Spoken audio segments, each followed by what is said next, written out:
Has colonization ended in Africa? Because if you think that's the problem, then there's not only a quicker solution, but there's a more emotionally and morally satisfying solution. Namely, you fight against the exploiters and so on. While on the surface it seems that Africa is independent, the reality is far different. The continent is still subjected to unacceptable interference, spied upon, politically manipulated, and exploited even today. These actions are carried out subtly, from afar, using soft power tactics. Take Niger, for example. Though it may appear that France has withdrawn, the reality is that its control persists. Not through leaders this time, but through insurgent groups. Yes, you heard that right. It's a topic that few are willing to address. However, the smokescreen is lifting and the truth is emerging. So, was France, the so-called savior from insurgent groups, actually the one fueling them? Let's find out.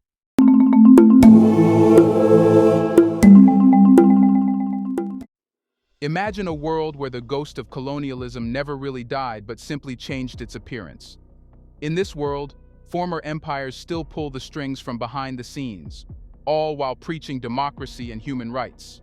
The colonizer's flag may no longer fly over African nations, but the influence remains, cloaked in the language of diplomacy, foreign aid, and military cooperation. It's a new age of imperialism, one where the chains are invisible but no less real. This isn't a work of fiction. It's the stark reality playing out in Niger, where France, despite the facade of withdrawal, remains deeply entangled in the nation's affairs. The recent removal of French troops and the departure of their ambassador might seem like the end of an era, but in truth, it's merely a shift in tactics. From intelligence operations to clandestine military strategies, France appears determined to maintain its influence over Niger and its francophone neighbors. The narrative of a peaceful exit is nothing more than a carefully crafted illusion meant to alleviate the world while the same old strategies of control continue behind the scenes. Let's start today's discussion with a simple question. With the French troops gone and the ambassador sent packing, can we truly say that France has left Niger? At first glance, the departure of French troops from Niger might seem like a victory for Nigerian sovereignty, a sign that France has finally respected the wishes of its former colony. The image of the French ambassador boarding a plane back to Paris could easily be interpreted as the closing chapter in a long and tumultuous relationship. But as with all things colonial, the reality is far more complex, and the notion that France has truly left Niger is, at best, a comforting illusion. In truth, France's withdrawal from Niger is a superficial gesture, one that does little to alter the underlying dynamics of power and influence. The troops may no longer be physically present, but the infrastructure of control remains firmly in place. This infrastructure is built on decades of intelligence networks, economic dependencies, and political alliances that have been carefully cultivated to ensure that France's interests in Niger and the wider region are protected. Take, for example, the case of Vincent CR, a former operative of the DGSE, France's Foreign Intelligence Service. Allegedly, Vincent CR and his colleagues saw the withdrawal of French forces not as a setback, but as an opportunity, a chance to pivot from overt military presence to more covert forms of influence.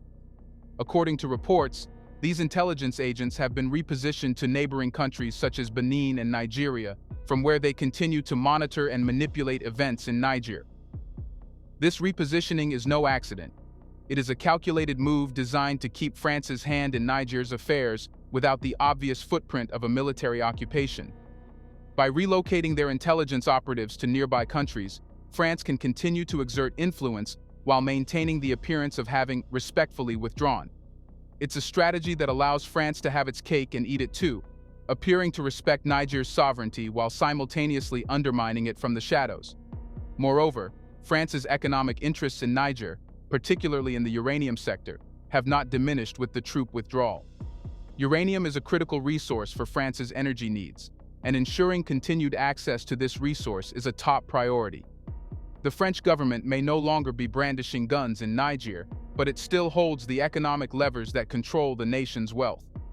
These levers are operated through a network of companies and financial institutions that remain deeply embedded in Niger's economy. The situation is further complicated by France's continued involvement in Niger's political landscape. Through various NGOs, diplomatic channels, and intelligence operatives, France continues to shape the narrative around Niger's governance. The recent elections, political alliances, and even civil society movements in Niger all bear the fingerprints of French influence. While the facade of democracy is upheld, the reality is that France remains a key player behind the scenes, ensuring that Niger's political trajectory aligns with its interests. If France hasn't truly left, then what are their next steps? What's behind France's new African Command? And is it just a rebranding of their old colonial tactics? Here's a reminder to please like and share the video and subscribe to our channel to watch more videos on Black culture, history, civilization, and identity. Let's continue now. When France announced the creation of the African Command, it was presented as a bold new initiative to stabilize the region and strengthen partnerships with African nations. On paper, the African Command is supposed to be a collaborative effort, working with African governments to address security challenges and promote peace. However, a closer examination reveals that this command is less about collaboration and more about preserving France's diminishing influence in its former colonies. The African Command is, in essence, a rebranding of France's military presence in Africa. It's a move designed to shift public perception away from the image of a colonial power imposing its will through military force and toward a narrative of cooperation and mutual benefit. But beneath this veneer of diplomacy lies the same old agenda: maintaining control over key regions, ensuring access to resources, and keeping a strategic foothold in Africa. One of the key aspects of the African Command is the redistribution of French troops across the continent. By reducing troop numbers in countries like Chad and Gabon, France is not retreating but rather consolidating its forces in more strategic locations. The establishment of senior command posts in Dakar, Senegal, and Libreville, Gabon, is a clear indication that France is not scaling back its military ambitions in Africa. Instead, it is focusing on areas where it can exert maximum influence with fewer resources. Niger, with its vast uranium reserves and strategic location, remains a focal point for the African Command. Despite the reduction in troop numbers, the command structure ensures that French military influence remains strong. Through joint exercises, military training programs, and the provision of arms and equipment, France continues to maintain a significant presence in Niger, even if it's less visible to the public eye. Moreover, the African Command is not just about military presence, it's also about intelligence gathering and surveillance. By establishing these senior commands in strategic locations, France can continue to monitor and control the flow of information across West Africa. This intelligence is crucial for maintaining influence, as it allows France to anticipate and counter any moves that might threaten its interests. Critics argue that the African Command is simply a continuation of France's neo-colonial strategy, repackaged for the modern era. While the language of cooperation and partnership is used to justify the command, the underlying motives are clear. France is determined to remain a dominant force in Francophone Africa, and the African Command is its latest tool in achieving that goal. This command also serves another purpose. It provides a platform for France to assert its influence over other Western powers with interests in Africa. By taking the lead in military operations and security initiatives, France positions itself as the gatekeeper of Western involvement in the region. This not only reinforces its role as a key player in African affairs, but also ensures that its interests are prioritized over those of other nations. But military might isn't the only tool in France's arsenal. What about the darker, more covert strategies at play? Could France, a nation that touts itself as a defender of global security, really be arming insurgent groups in Africa? It sounds like a wild conspiracy theory, the kind of thing you'd expect to hear from fringe commentators rather than serious analysts. The very idea that France, a country that prides itself on being a champion of liberty, equality, and fraternity, would secretly supply weapons to insurgent groups is almost too outrageous to consider. Yet when it comes to geopolitics, especially in Africa, the lines between friend and foe, ally and adversary, are often blurred beyond recognition. Reports have emerged suggesting that France has been covertly supplying arms to organizations operating in the Lake Chad basin, including Boko Haram and ISWAP Islamic State's West Africa province. The logic behind this alleged strategy is as cold as it is calculating. By keeping the region destabilized, France can justify its continued military presence and intervention. After all, if the threat of insurgency is ever present, then so too must be the forces that fight against it. And who better to lead that fight than France, the self-proclaimed guardian of West African security? The weapons, it is claimed, are funneled through a network of intermediaries and shadowy arms dealers, ensuring that France's direct involvement is all but impossible to trace. These arms are then delivered to insurgent groups under the guise of being supplied by rogue actors or other regional powers. The result is a murky web of alliances and enmities that keeps the region in a constant state of conflict, allowing France to maintain its role as a critical player in the so-called War on Terror. This alleged strategy serves multiple purposes. First, it ensures that the governments of Niger and other affected countries remain dependent on French military assistance. By arming their enemies, France effectively creates the conditions that justify its continued presence in the region. It's a classic case of the arsonist doubling as the firefighter, a strategy that has been employed by imperial powers throughout history. Second, the destabilization of the Lake Chad Basin allows France to exert pressure on other regional actors, particularly Nigeria, which has been increasingly asserting its independence from Western influence. By keeping Nigeria preoccupied with internal security threats, France can limit its ability to challenge French dominance in West Africa. Third, this alleged support for groups also serves to undermine any efforts by Niger and its neighbors to forge new alliances with non-Western powers such as China or Russia. By keeping the region unstable, France effectively discourages other global powers from investing in or partnering with these countries, thereby maintaining its influence by default. However, this strategy is not without its risks. The use of proxy forces and the arming of non-state actors can easily spiral out of control, leading to unintended consequences that could threaten France's interests. Moreover, should these activities be exposed, the diplomatic fallout would be severe, potentially isolating France from its Western allies and damaging its reputation on the global stage. Despite these risks, the reports persist, and the evidence, though circumstantial, continues to mount. The question remains, is France willing to go this far to maintain its influence in Niger and the surrounding region?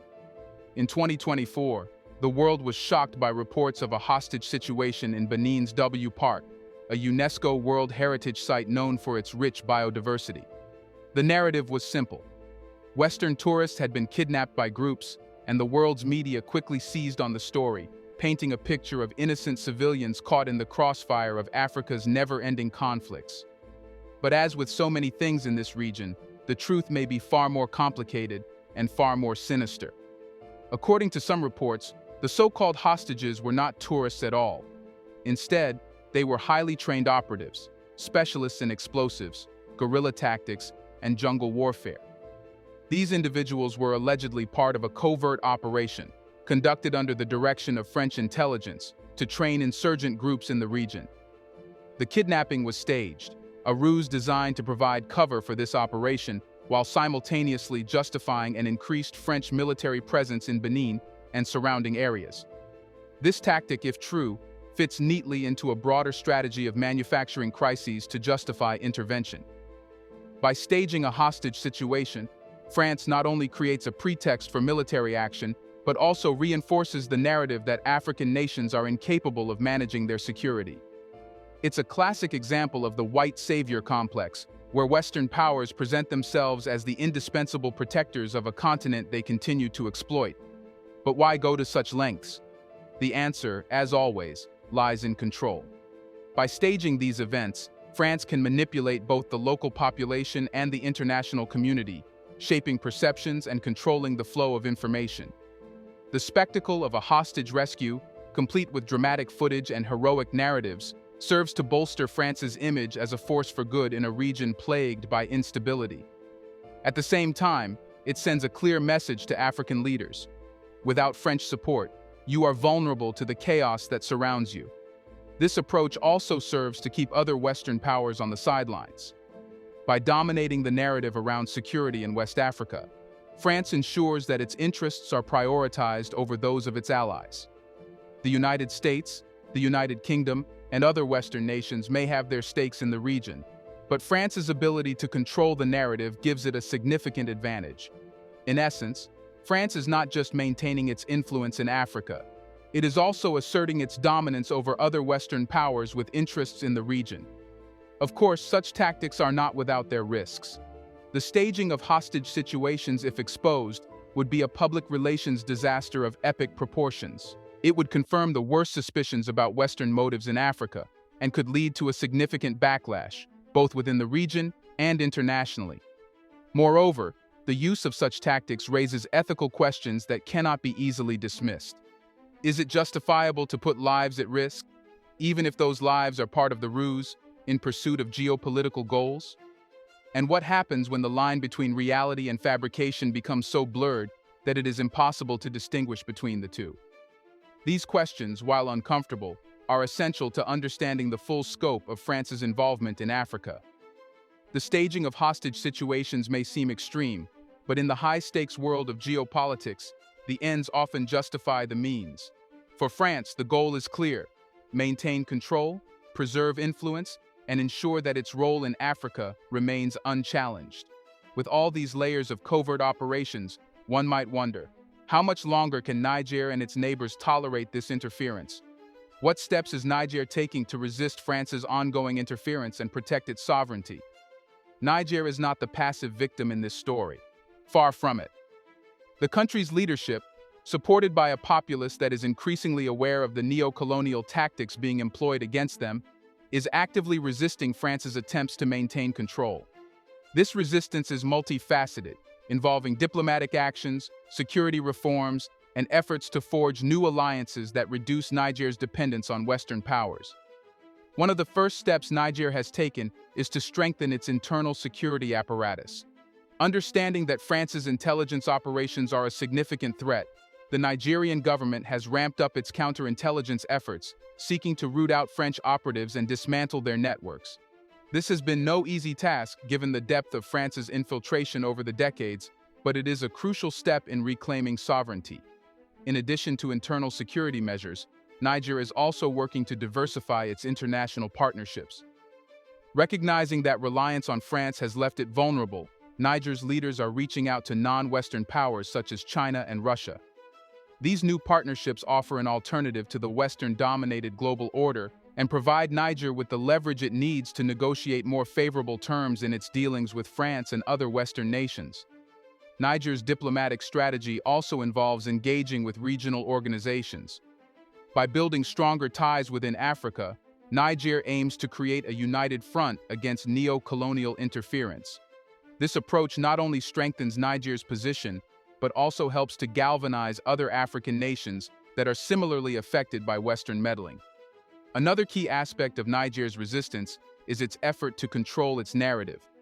For too long, the story of Niger has been told through the lens of Western media, which often portrays the country as a failed state in need of Western intervention. To counter this, Niger is investing in its own media and communication channels, ensuring that its perspective is heard both domestically and internationally. This is a crucial step in challenging the dominant narratives that have long justified Western interference in African affairs. Moreover, Niger's government is actively working to reduce the country's economic dependency on France. This involves renegotiating contracts with French companies, particularly in the uranium sector, and exploring new markets for its natural resources.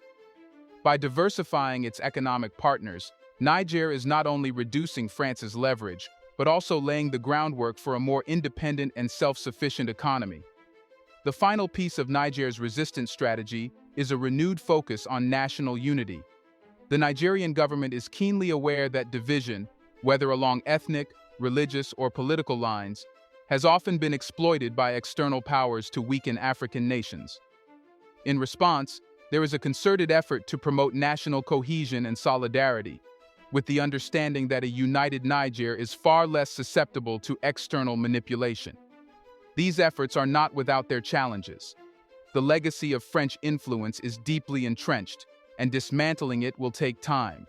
However, Niger's determination to assert its sovereignty is unwavering.